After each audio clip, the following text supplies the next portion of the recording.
Welcome everyone, स्वागत है एक बार फिर से आप सभी का अपने यूट्यूब चैनल पे। तो पिछली वीडियो के अंदर आपने यूनिट 1 देख लिया था। आपकी बार इस वीडियो के अंदर हम यूनिट 2 देखने वाले हैं।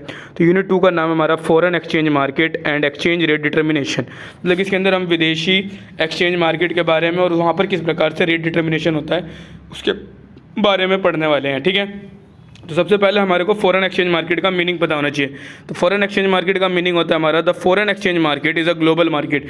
फॉरेन एक्सचेंज मार्केट जो है ना आपकी, वो एक ग्लोबल मार्केट है जहाँ पर different currency of the world are bought and sold, जहाँ पर अलग अलग करेंसीज पूरे के पूरे विश्व भर के खरीदे और बेचे जाते हैं। It provide a mechanism through which payment and receipt between countries are settle. एक ऐसा मैकेनिज्म प्रोवाइड करता है जिसके माध्यम से पेमेंट और रिसिप्ट है ना कंट्रीज के बीच में सेटल्ड हो पा रहे होते हैं। There is no single physical location. यहाँ पर ऐसा कोई सिंगल फिजिकल लोकेशन नहीं होता है। Trading take place through banks. Trading जो होता है हमारा बैंक से किया जाता है, फाइनेंशियल इंस्टीट्यूशन से किया जाता है, and electronic platform across country, और पूरे के पूरे कंट्रीज़ के अंदर इलेक्ट्रॉनिक प्लेटफॉर्म के माध्यम से होता है। Main participant are commercial bank. इसके अंदर जो मेन हमारे पार्टिसिपेंट है ना, वो हमारे कमर्शियल बैंक होते हैं, सेंट्रल बैंक होते हैं, मल्टीनेशनल कॉरपोरेशन होते हैं, एक्सपोर्टर इम्पोर्टर स्पेक्चुलर्स एंड आर्बिट्रेजर्स होते हैं। सेकंड टॉपिक है हमारा स्पॉट मार्केट का। स्पॉट मार्केट क्या होता है? The market is the segment of foreign exchange market. दो स्पॉट मार्केट है ना, एक सेगमेंट होता है फॉरेन एक्सचेंज मार्केट का, जहां पर currencies are bought and sold for immediate delivery. मतलब कि तुरंत खरीदा और तुरंत बेचा, तुरंत डिलीवरी करी। इस प्रकार के मार्केट को आप स्पॉट मार्केट कहते हैं। Generally delivery take place with in 2 working days. आमतौर पर जनरली जो डिलीवरी टेक होती है ना, डिलीवरी जो होती है हमारी 2 दिन के अंदर होती है। इसके फीचर्स की अगर आप बात करें तो इमीडिएट और नियर इमीडिएट डिलीवरी। इमीडिएट या फिर और ज़्यादा जल्द से जल्द ही है ना डिलीवरी की जाती है। Transaction are based on current exchange rate. Transaction जो होता है करंट एक्सचेंज रेट के ऊपर होता है। हाई लिक्विडिटी होती है। Used mainly for trade payment and short term transaction. इसका इस्तेमाल खास करके ट्रेड पेमेंट के लिए और शॉर्ट टर्म ट्रांजैक्शन के लिए किया जाता है। थर्ड पॉइंट दे रखा है आपको स्पॉट रेट का। स्पॉट रेट जो होता है इज़ द एक्सचेंज रेट। एक एक्सचेंज रेट होता है eight which one currency can be exchange for another for immediate delivery. एक ऐसा एक्सचेंज रेट होता है जहाँ पर एक करेंसी को एक्सचेंज किया जाता है किसी दूसरे के साथ फॉर इमीडिएट डिलीवरी, तुरंत की डिलीवरी के लिए। उदाहरण के लिए अगर एक $1 83 रुपये का है, then 83 is the spot rate of dollar in India. अगर मतलब अभी तो प्रेजेंट देखें तो 90 रुपीज़ हो चुका है, तो अगर हम अभी देखते हैं तो 90 रुपये अगर देखा जा रहा है अभी इंडिया के अंदर, तो वो $1 का स्पॉट रेट कहलाएगा। मतलब कि the spot rate is the exchange rate at which one currency can be exchange for another immediate delivery. अभी के अभी करते हैं तो क्या रेट मिलेगा, तो जो करंट रेट होता है उसी को कहीं ना कहीं स्पॉट रेट के हिसाब से भी देखा जाता है। फिर रहता है आपके पास spot rate quotation. Spots rate को है ना 2 तरीकों से कोटेशन किया जाता है। एक होता है डायरेक्ट, दूसरा होता है indirect. When the value of foreign currency is express in term of domestic currency. जब फॉरेन करेंसी को आप मतलब कि इंडिया के अगर एग्जाम्पल के साथ देख रहे हैं आप, तो जब आप फॉरेन की करेंसी को इंडिया की करेंसी के साथ कंपैरिजन कर रहे हैं ना, तो वो डायरेक्ट क्वेश्चन कहलाएगा। और जब आप अपनी इंडिया की करेंसी को आप फॉरेन से कंपेयर कर रहे हैं तो वो आपका इनडायरेक्ट कोटेशन कहलाएगा। When the value of domestic currency in terms of foreign या फिर इन टर्म ऑफ डोमेस्टिक। और यहाँ पे फॉरेन करेंसी, यहाँ पे डोमेस्टिक करेंसी, बस इन दोनों वर्ड का इंटरफेरेंस है। ठीक है जी। लाइक 83 रुपीज़ को आप देख रहे हैं, अब फॉरेन की तुलना में कर रहे हैं ना, फॉरेन को एक्सप्रेस कर रहे हैं डोमेस्टिक में, 83 रुपीज़ बराबर $1। लेकिन अगर आप अपनी डोमेस्टिक से कर रहे होते तो 1 INR मतलब 1 इंडियन रुपीज़ जो है आपका, वो बराबर है $0.012 के। ठीक है, आगे आ जाता है in India direct quotation is commonly use. India के अंदर है ना डायरेक्ट कोटेशन यूज़ किया जाता है 83 रुपीज़ $1 का, वो अक्सर यूज़ में लिया जाता है। Trading in spot market. Spot market के अंदर ट्रेडिंग कैसे है? तो spot market trading is conducted mainly through bank. Spot market के अंदर जो ट्रेडिंग होती है ना, वो खास करके हमारे बैंक्स के द्वारा की जाती है। ऑथराइज डीलर होते हैं इसके। द बायर पे द डोमेस्टिक करेंसी।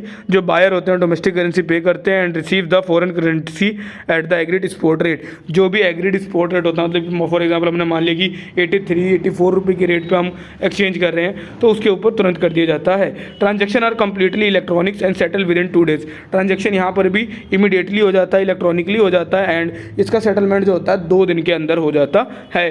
फिर आ जाता है आपके पास cross exchange rate. Cross exchange rate की अगर आप बात कर रहे हैं तो क्रॉस एक्सचेंज रेट जो होता है refers to the exchange rate.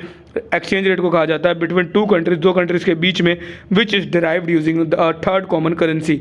मतलब कि आप मान लो मैं इंडिया से हूँ, मुझे यूरोप के साथ ट्रेड करना है, लेकिन मैं एक तीसरी करेंसी $के बीच में कंपैरिजन क्रिएट कर रहा हूँ। मैं भी अपना US में काउंट करूँगा, उनका भी US में काउंट करूँगा।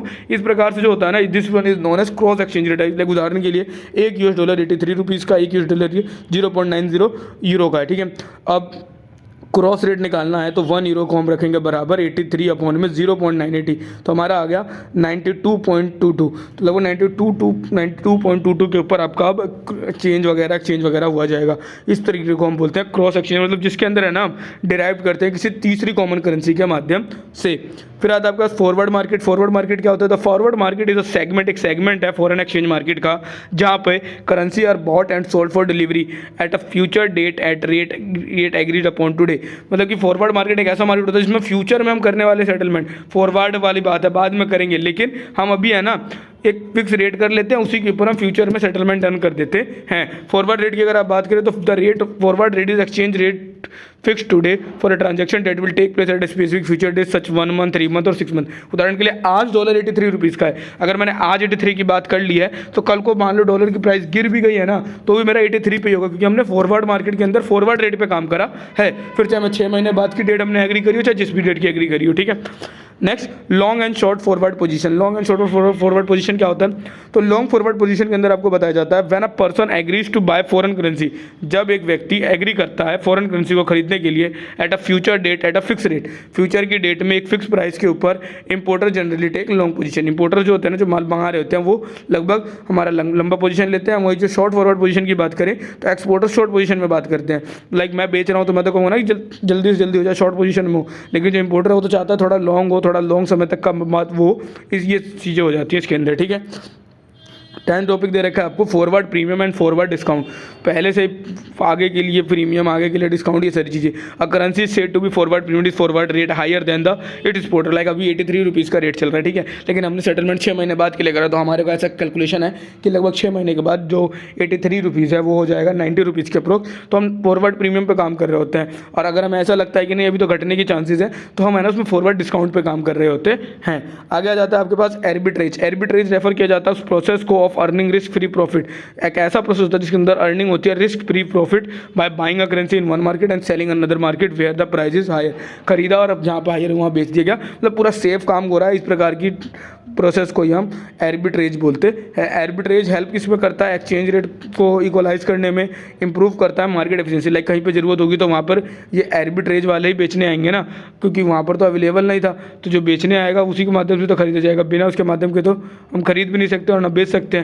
तो यहाँ पर ये हमारे लिए काफ़ी इंपॉर्टेंट हो जाता है। आगे आ जाता है आपके पास हैजिंग। हैजिंग क्या होता है? तो हैजिंग भी एक प्रैक्टिस होता है जिसके अंदर हम प्रोटेक्ट करते हैं one self against foreign exchange risk by using forward contract. इसके अंदर खुद को प्रोटेक्ट किया जाता है by using forward contract. Forward contract की बात होती है तो कुछ समय के बाद हुआ करेगा, इसमें प्रोटेक्शन हो जाता है, ठीक है। एग्जाम्पल, एक एक्सपोर्टर जो होता है, एक्सपोर्टर मतलब जो निर्यात कर रहा है, मतलब बाहर बेच रहा है, एक्सपेक्ट करता है dollar after 3 month and may sell dollar in forward market to avoid loss due to fall in exchange rate. और वो एक्सपेक्ट ये कर रहा होता है कि 3 महीने के अंदर पेमेंट हो जाए, जिससे कि मेरे को लॉस ना हो, अवॉइड करे लॉस को, क्योंकि एक्सचेंज रेट ऊपर नीचे होते रहते हैं, तो इसलिए वो चाहता है कि जितनी जल्दी हो सके उतना बेहतर है। फिर आता है आपके पास स्पेकुलेशन। स्पेकुलेशन के अंदर इन्वॉल्व हो जाता है आपका buying selling foreign currency with the objective of making profit from expected changes in exchange rate. Speculation के अंदर वो प्रक्रिया आ जाती है जिसके अंदर बाइंग एंड सेलिंग हो रही होती है फॉरेन करेंसी की with the objective of market profit, with the objective of making profit. एक ऐसा तरीका होता है जिसके अंदर हमारा मेन ऑब्जेक्टिव होता है profit banana from expected changes in exchange rate. जो भी हमने कल्पना करी कि हाँ रेट में ये परिवर्तन आ सकता है, नहीं आ सकता है, इसके अकॉर्डिंग हमारा प्रॉफिट बनना चाहिए। This one is known as speculation. It involve risk and uncertainty. इसके अंदर रिस्क भी होता है और अनसर्टेनिटी भी होती है कि हमने कैलकुलेशन करी नहीं कि भाई बढ़ेगा, क्या पता घट जाए ड्यू टू एनी रीजन, तो इस वजह से इसको स्पेकुलेशन बोला गया है।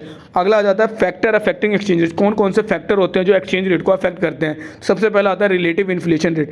Current countries with lower inflation experience appreciation of their currency compare to the countries with higher inflation. Inflation की वजह से फैक्टर अफेक्ट होता है इसके ऊपर। सेकंड, रिलेटिव इंटरेस्ट रेट, वहाँ का इंटरेस्ट रेट क्या चल रहा है, किस रेट पे हमने काम करा नहीं करा है। रिलेटिव इनकम लेवल, वहाँ के डोमेस्टिक करेंसी के अंदर जो लोग रहते हैं उनके इनकम लेवल कैसा है नहीं है।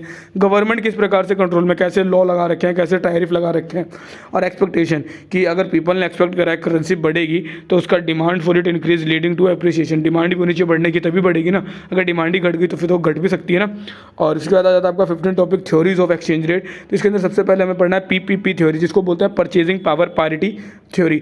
अब पीपी थ्योरी जो होता है हमारे को बताता है कि एक्सचेंज रेट को हम तय करेंगे by relative price level of two countries, दो कंट्रीज़ के रिलेटिव प्राइस लेवल के अनुसार। एक होता है एब्सोल्यूट पीपीटी, जिसके अंदर इक्वल होता है ratio price of two country, और रिलेटिव मतलब कितना का चेंज आ रहा है उसके अकॉर्डिंग किया जाता है। इसके अंदर लिमिटेशन की बात करें तो इसके अंदर ट्रांसपोर्ट कॉस्ट वगैरह not applicable in short run and assume free trade किया जाता है, ठीक है। पीपीपी का आपने समझ लिया। इसके अंदर एब्सोल्यूट और रिलेटिव के हमसे काम होता है। इसके अंदर हमें ना रिलेटिव प्राइस मान के चलते हैं दो कंट्रीज के बीच में। This one is known as PPP theory या फिर purchasing power parity. Second one is interest rate parity theory, IRP theory. तो इंटरेस्ट रेट पैरिटी थ्योरी जो होता है हमारे को बता रहा होता है difference in interest between two countries, दो कंट्रीज के बीच के इंटरेस्ट के difference is equal to the difference forward rate and spot rate. ये हमारा बराबर होगा वहाँ के difference between forward and spot rate. Forward मतलब जो आगे का कल्पना कर रहे होंगे उससे उसके पहले वाले में वो बराबर होगा इसके, और इसी के यही होता है आपका आईआरपी थ्योरी या फिर इंटरेस्ट रेट पैरिटी। आईआरपी जो होता है आपको हेल्प करता है मैनेजिंग फॉरवर्ड एक्सचेंज रेट। इसके फॉरवर्ड और स्पॉट की बात की तो फॉरवर्ड एक्सचेंज रेट को मेंटेन करने में भी काम करता है। फिर आ जाता है आपका Fisher effect. Fisher effect state that nominal interest rate reflect real interest rate and expected inflation. Fisher effect जो होता है हमारे को ये बता रहा होता है कि जो नॉमिनल इंटरेस्ट रेट है ना वो रिफ्लेक्ट करेगा रियल इंटरेस्ट रेट को एंड एक्सपेक्टेड इन्फ्लेशन, और जो भी उसके अंदर इन्फ्लेशन आ सकता है उसको भी। इंटरनेशनल फिशर इफेक्ट की बात करें अगर आप तो difference in interest rate between two countries equal expected change in exchange rate. Countries with higher interest rate will experience currency depreciation. जहाँ का इंटरेस्ट रेट हायर होता है वहाँ पर डिप्रिसिएशन देखने को मिलता है, और इन्हीं को आप इंटरनेशनल फिशर इफेक्ट में पढ़ते हैं। Interest rate between to country equal expected change in exchange rate, ठीक है जी। इसके बाद आते हैं कुछ इंपॉर्टेंट क्वेश्चन के ऊपर। तो सबसे पहला क्वेश्चन दे रखा है explain the working of spot and forward foreign exchange market. तो आपको बताना है किस प्रकार से स्पॉट फॉरवर्ड एक्सचेंज मार्केट काम करते हैं। तो उसके अंदर आपको बताना है the spot market deal with immediate exchange. Spot market के अंदर इमीडिएट एक्सचेंज होता है, और फॉरवर्ड एक्सचेंज के बारे में बात करें तो इसके अंदर हम आगे का एक डेट एग्री कर लेते हैं और एक डेट फिक्स होता है उसके ऊपर, फिर चाहे वो 3 महीने का हो चाहे 6 महीने का हो। What are the forward premium and forward discount. अगर हम ऐसा कैलकुलेशन कर रहे हैं कि आगे के समय में हमारा प्राइस जो है वो बढ़ने वाला है तो हम उसमें प्रीमियम के साथ काम करते हैं कि हाँ अभी हम रेट जब एग्री कर रहे हैं फॉरवर्ड के अंदर तो हम उसके अंदर पहले फिक्स कर लेते हैं कि हम बढ़ा करके इतने रुपये के हिसाब से काम करेंगे। और डिस्काउंट का मतलब हो जाता है कि अगर हमारे को ऐसी लग रही होती है कि due to this and that reason कि ये गिरने वाला है तो वहाँ पे हम डिस्काउंट भी लगा के चल रहे होते हैं। फिर आ जाता है एक्सप्लेनेबिलिटी, जो ऊपर आपने पढ़ लिया, नीचे आपको आंसर भी दिख रहा होगा। फैक्टर अफेक्टिंग एक्सचेंज रेट भी आपने ऊपर पढ़ लिया था, सारे नाम लिखे हुए हैं, आपको आंसर बना के थोड़ा बड़ा ही लिखना होगा। मैंने आपको पहले ही बताया था मैं बिल्कुल छोटे छोटे बताऊँगा ताकि आप उसको बड़ा करके अपने अच्छे से अपने तरीके से लिख सके।